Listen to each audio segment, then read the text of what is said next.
So marami akong camera guys na ginagamit talaga, no? So hindi lang isa yung camera na ginagamit ko. Dati ang ginagamit kong vlogging camera is yung Sony na CV1. So ngayon wala na siya. Ang ginagamit ko ngayon na camera na pinag-shoot ko ng mga video na eto nga no, pansin nyo, sumusunod sa akin yung video na to. Ang ginagamit ko yan guys is yung Osmo Pocket. So nagkameron ako ng 1, ng 2. Ito na guys yung pangatlong Osmo Pocket. Pati tong mic ko na tong ginagamit is gawa rin siya ng DJI. So ang use case ko guys ng Osmo Pocket is for vlogging nga. Kasi nga guys, maganda siya sa mga low light condition. Nakamukha nga nito, pinatay ko na yung ilaw, tapos meron ako isang ring light. Papansin nyo na malinaw pa rin yung mukha ko. Tapos kapag ka mga cinematic shot, like vlogging nga, no, yung Osmo Pocket pa rin yung ginagamit ko guys. Kasi nga, maliit siya, madali siyang bitbitin. Tapos ang maganda sa kanya is meron siyang bokeh effect. Yung ibig sabihin nun is yung blurred yung background, then nakafocus lang siya dun sa may tao na nasa harapan mismo ng camera. So yan guys, ang pinaka main camera ko sa mga vlog na ginagawa ko. So pangalawang camera na ginagamit ko ito. So hindi siya guys GoPro, kasi dati meron akong GoPro. Meron ako ng 7, ng 9 at syempre ng 10. Tapos mula noon, di ko na sinundan yung pagbili ko ng GoPro. Ito yung ginamit ko guys. Gawa rin siya ng DJI. Ang tawag dito is Osmo Action 5 Pro. So action camera rin siya. Kaso ang kinagandahan nito sa may GoPro, unang-una sa low light condition. Kasi guys, ang GoPro kapag ginamit mo siya sa maliwanag na araw or sa beach, maganda talaga siya, no? Sobrang ganda ng GoPro. Kaso ang problema sa GoPro guys, kapag low light condition na nakamukha nito, ano kayo, nasa indoor ka, ang pangit ng GoPro. Sobrang hindi mo ma-appreciate guys, at usually kapag ganun is nag-jitter na yung mga clip niya o parang kumakalog na siya kasi nga hirap na hirap ng i-stabilize ng camera yung sinushoot natin. Kaya ang huli kong GoPro guys is yung GoPro na Hero 10. Hindi man ako athletic, pero halimbawa nagbi-beach ka, nag-swimming ka, kasi ito guys is waterproof to. Okay, so pwede mo siyang ilublob sa tubig ng kahit na malalim, kahit na wala siyang case, pwede mo siyang ilublob sa tubig na kamukha ng GoPro. So may mga nagtatanong, sir, ba't mo nilulublob sa tubig? Ba't di mo nilalagyan ng case? Para sa akin guys, no, hanggat brand new yung camera na binili mo at action cam siya, pwede mo siyang ilubog sa tubig. Matakot ka lang guys kapag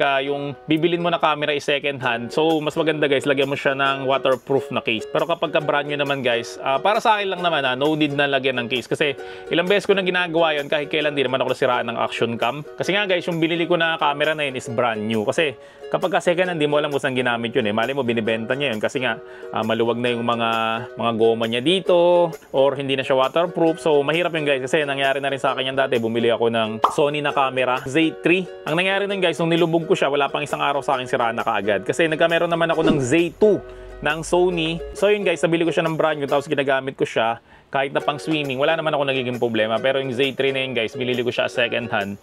Yun nga, nasira siya. So again guys, kapag brand new guys yung camera na bibilin mo, para sa akin lang naman, walang magiging problema yan. Wag lang guys second hand, kasi nga hindi natin alam kung may sira ba yun o hindi natin alam kung maluwag na ba yung mga goma nun sa may loob. So ito naman guys, ginagamit ko to kapag sa mga action scene nga, kamukha ng pag nag-swimming or basta yung camera mo dapat is hindi siya fragile. Kasi ito, kahit mahulog to, hindi naman siya kaagad masisira. Hindi ka mukha guys ng Osmo Pocket na meron siyang gumagalaw na gimbal. So kapag nahulog yan guys, sigurado yan sira yan. Ito, hindi siya ganun kaagad nasisira. So bakit ko naman mas ginagamit yung Osmo Pocket kaysa dito? Unang-una guys, cinematic nga yung Osmo Pocket. Tapos pangalawa dito guys, wala siyang bokeh effect. Yung sinabi ko nga kanina na yung background mo is nagiging blurred, kasi ito talaga, buong paligid mo guys is maliwanag or kitang-kita mo yung buong paligid mo. Pero ang ginagandahan naman ito guys, sa Osmo Pocket, yun nga, unang-una, matibay siya. So kahit ihulog mo siya, wala kang magiging problema. Pangalawa guys, yung wide angle lens niya. Sobrang laki talaga ng field of view nito. Na kapag nag-picture kayo nito sa dagat or nag-video kayo sa may swimming pool, no? So mas maraming kita, hindi ka mga sa Osmo Pocket na kahit hyperextend na yung kamay mo, konti pa rin guys yung makikita. Hindi ka mukha nito na sobrang lawak ng kanyang lens. Tapos ang maganda pa dito guys, hindi mo na kailangan ng waterproof na camera, yung pang picture. Kasi guys, ito tinesting ko siya pang picture nung nag-swimming nga kami ng birthday ko. Sobrang ganda guys ng picture nito. Hindi ka mukha guys sa may GoPro na medyo madilim eh. Ito guys, magpa-flash ako sa screen ng mga sample shot namin nung nag-picture kami nito. Approve na approve sa akin to. Ang choice ko talaga is either na ito o yung Insta360 na Ace Pro 2. Yan kasi may 8K yun eh. So ito mas pinili ko kasi dalawa yung screen niya. Yung sa Ace Pro kasi guys, na flip yung screen niya eh. So hindi ko ma-appreciate yun kasi pag igaganyan mo, Imbis na mabilis, kailangan mo pa i-flip yung screen mo para makita mo yung sarili mo.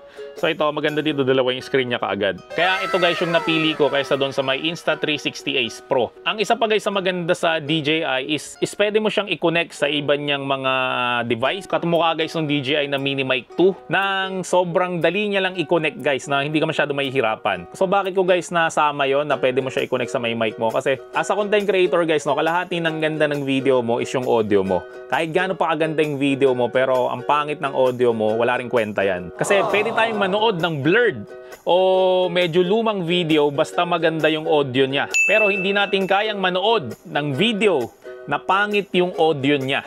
So kaya yun guys ang kinagandahan kapag ka DJI, yung mic ko is DJI rin. So pwede mo siyang i-connect na mabilisan lang. Di ka mo guys ng Insta360, wala akong alam na mic ng Insta360. Kaya guys, mas pinili ko to kaysa dun sa may Insta360 Ace Pro 2. So ang sumunod na camera na ginagamit ko guys ay ito. Gawa naman to ng Insta360. Ito guys yung Insta360 X4. So ito guys 360 degrees camera to. So ibig sabihin nun guys, no, ito ay kapag ka nagbi-video ka nito, hindi mo kailangan i-point sa isang bagay o sa isang subject yung iyong camera kasi kahit iganyan mo lang siya at naglalakad ka lang, wala kang pakialam sa camera mo, maya-maya pwede mo siyang i-reframe. So yun ang kinagandahan niya guys. At yun rin guys yung pangit sa kanya para sa akin.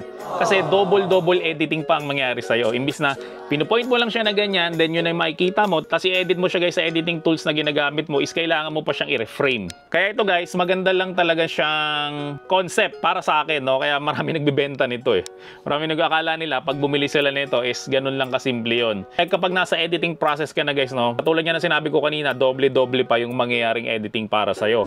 So ginagamit ko to guys, unang-una kapag ka merong birthday. Kasi tatayo ko lang yan na ganyan, tapos nagkakantahan yung mga may birthday kahit na nakapaikot yan, hindi mo na kailangan ituro yung camera kung saan mo gustong ituro. Kasi nga tulad na sinabi ko kanina, lahat ng angle is nakukuha niya. So kapag kaya upload mo lang naman sa FB mo yung birthday song, is pwede mong i-edit lahat ng kumakanta sa'yo o lahat ng mga tao doon is makikita mo sa may frame. Pangalawa guys, na maganda dito, syempre waterproof siya. So pwede mo siyang dalhin sa may beach or sa may swimming pool. Ang problema naman guys sa pagiging waterproof niya is 360 camera nga siya. So kailangan mo pang bumili ng waterproof case nito. Yung original guys yung bili nyo kasi may nabili ako nito na hindi siya original. Parang OEM lang siya ng Insta360. Hindi umepek. Okay? Kasi nga guys, 360 cam to. So kapag ito lang ginamit mo sa may ilalim ng tubig, wala kang makikita. Para tumbulag sa ilalim ng tubig. So yung waterproof case nito guys, alam ko mga 6,000 pesos yata, no? So another gastos na naman yon. So ang isa pang gamit nito guys ay halimbawa yung ginamit ko to sa may rides, sa mga carnival rides, no? Kasi mahirap mag-video doon, baka mahulog, tapos tingin ka ng tingin sa camera, tapos tinututukan mo pa yung mga gusto mong ma-videohan.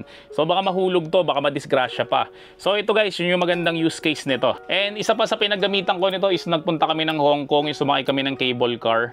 So nilabas ko siyang ganyan, kaya kitang-kita yung buong cable car at kitang-kita yung buong paligid, tapos pwede mo siyang i-reframe. At isa pa sa maganda dito guys, so itong selfie stick na to is invisible siya. So pag nag-shot ka ng ganyan guys, parang nakalutang lang yung camera, hindi guys makikita to, itong selfie stick na to. So makikita na nakaganyan yung kamay mo, yan, pero ito wala to sa camera. So para kang sinusundan ng drone. So yun lang ang pinagagamitan ko talaga nitong Insta360, mga trick shot lang na tinatawag. Pero for main camera, hindi ko siya masyadong ginagamit. Kasi nga guys, dun sa dahilan na yun nga kinagandahan niya rin at the same time meron yung pangit sa kanya, di ba? Yung pag nag-shoot ka nito guys, i-reframe mo pa siya later. Which is maganda siya kasi nga hindi mo na kailangan tingnan yung camera at hindi mo na kailangan i-point. Kasi nga mamaya-maya pwede mo siyang i-reframe kung saan mo gustong ituro yung camera. Pero yun rin guys yung pangit nga sa kanya. Kasi nga guys, yun nga, kailangan mo rin siyang i-reframe. So doble-doble guys yung magiging editing mo pag ito yung ginamit mo. So mostly guys, ang gumagamit nito is mga motovlogger. Yung nilalagay nila sa harapan ng motor nila. Yung iba naman guys, ang gumagamit nito is yung mga nagbabike. Yung mga hindi nila masyadong pwedeng hawakan yung camera nila. Then i-mention ko na rin guys yung isa pang camera ko na ginagamit, which is yung Insta360 na Go 3S. Na nasa hiraman ngayon, no? Kasi pinahiram ko siya. So yun naman guys, sobrang liit na camera nun na kasing liit lang siya ng daliri ko. So ganito lang siya kaliit. So ginagamit ko naman yon kapag walking vlog. Ibig sabihin nun, meron siyang lanyard, tapos meron siyang pendant dito, dinidikit ko lang siya dito, tapos nag-shoot lang siya nang hindi napapansin ng mga gwardya. Actually talaga guys, bawal talagang mag-video sa loob ng mall. Nung nagpunta ako ng SM Baliwag, nakakabit siyang ganyan, tapos nakasabi to sa leeg ko. So sinita ako ng guard. Pero pag yun yung gamit nyo guys, no? Para kang walang bit-bit na camera kasi nga sobrang liit niya lang. Then next ko naman guys na ginagamit ay drone naman. Dati meron ako guys na drone, yung Hover X1. So binenta ko na siya. Ang pinalit ko sa kanya guys is DJI rin, no? So mapapansin nyo, mahilig ako sa mga DJI na products kasi nga pwede mo siyang i-connect. So ito guys yung isa sa mga drone na ginagamit ko, ito yung DJI Neo. So maganda to guys kapag mag-upload ka lang ng mga drone shot sa social media kasi unang-una hindi niya kailangan ng remote. So kahit ito lang yung dala-dala mo at maliit lang siya, kasi laki lang siya halos ang palad ko, pwede na tong lumipad. Ito pakita ko sa inyo ha. So gagawin mo lang guys, is tapat mo lang siya sa mukha mo para ma-detect niya yung mukha mo. Then pwede mo na siyang paliparin ng walang remote. So pipindutin ko lang to. Yan. So makikita nyo guys na, di ba, wala siyang remote, pero lumilipad guys yung drone. Tapos nagre-record na yan ng ganyan lang. Tapos kapag gusto mo siyang palapagin, lalagay mo lang kamay mong ganyan, lalapag na siya. So, ito pa yung mga pwede niyang gawin to. So, follow guys, ibig sabihin nun, pag pinalipad mo to, tapos tumakbo ka o nagbabay ka, susundan ka nito. Huwag lang masyadong mabilis, kamukha sa motor. So, hindi siya pwede sa motor kasi hindi niya kayang ganun kabilis. Sumunod naman, ang drone naman guys, pag pinalipad mo siya, ang gagawin nito, lalayo siya pataas. Di ba? Yun yung usually nakikita nyo, lalong-lalo na sa may kapuso mo, Jessica Soho, yun yung ginagamit doon, drone. Then, sumunod naman, circle naman guys, kapag pinalipad mo siya, lalayo siya ng konti sa'yo, tapos iikot siya, paikot sa'yo. Then sumunod, yon rocket naman, ibig sabihin nun, kapag pinalipad mo siya, lilipad siya pataas. Mataas na mataas, tapos uuwi ulit sa'yo. Then sumunod, yon yung spotlight, yung ginawa natin kanina. So ibig sabihin nun guys, pag pinalipad mo siya, naka-steady lang siya na ganyan. Tapos kapag pupunta ka sa kanan niya, pupunta rin siya sa kanan, ganyan. So kapag pupunta ka sa likod niya, iikot siya patalikod sa'yo. Yan, mga custom shot to. Ito yung ginamit ko na Helix. Ibig sabihin na to, iikot siya na parang spiral. Tapos, nangyari sa akin noong nakaraan, is sumabit siya sa puno. So, wag ka guys, huwag kapalipad ng drone kapag may mga puno sa paligid mo kasi hindi dito nadidetect yung mga obstacle. So, maganda pa sa drone nito guys, no, mura lang to. Yung drone na to, kung yung drone lang yung bibilin mo, mga 10,000 pesos lang to, makakabili ka na kagad ng drone. Kung gusto mo guys, remote control, pwede siyang remote control ng DJI. Pwede rin mo siya guys, i-remote control using your cellphone. Kaso, kapag cellphone lang yung ginamit mo, hindi mo siya pwedeng palayuin. Kapag ka DJI na remote control naman yung ginamit mo, pwede mo siyang palayuin.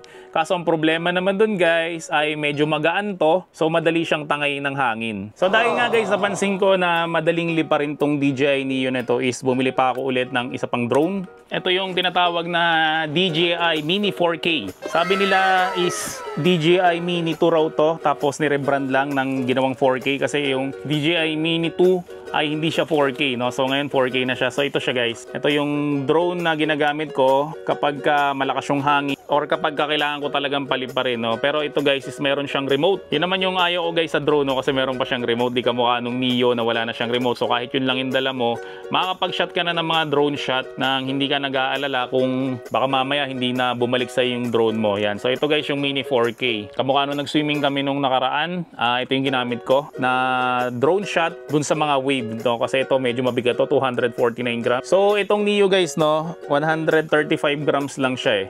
So mas magaan siya dito. Pero ito talaga mas gusto ko tong dinadala kaysa dito kasi mas hassle tong dalin eh. Nakita niyo naman yung bag niyan, laki, di ba? Hindi kamukha nito na ang liit lang lalagyan nito. So ang isa pa sa kinagandahan nito is mas maganda yung kanyang video quality kaysa dito. Ito talagang pang social media lang. Ito guys, pwede talaga to sa mga vlog na mga shot. Yung nga lang medyo palpak talaga ako magpalipad ng drone. Ito guys, napasabit ko na to sa may puno. Tapos ito naman ay napalipad ko siya dun sa may bukid dun sa aming lugar. Buti na lang yung isa sa mga pinsan ko is alam yung lugar na yon kaya na-retrieve ko pa siya. Ang kinaganda naman yan guys, no, kapag ito ay lumipad sa isang lugar tapos di mo alam kung saan yun, makikita mo naman sa may mapa nung app mo kung saan guys lumapag yung drone mo. Pag binili mo to guys, kasama na yung Fly More combo, alam ko nabili ko lang to ng mga 21 or 24,000. So yan guys yung mga camera na ginagamit ko. So unang-una nga guys yung Osmo Pocket, which is yung main camera ko na usually yun yung ginagamit ko talaga sa mga vlog ko kahit na sa mga labas, yun yung ginagamit ko. Pangalawa naman guys yung DJI Osmo Action 5 Pro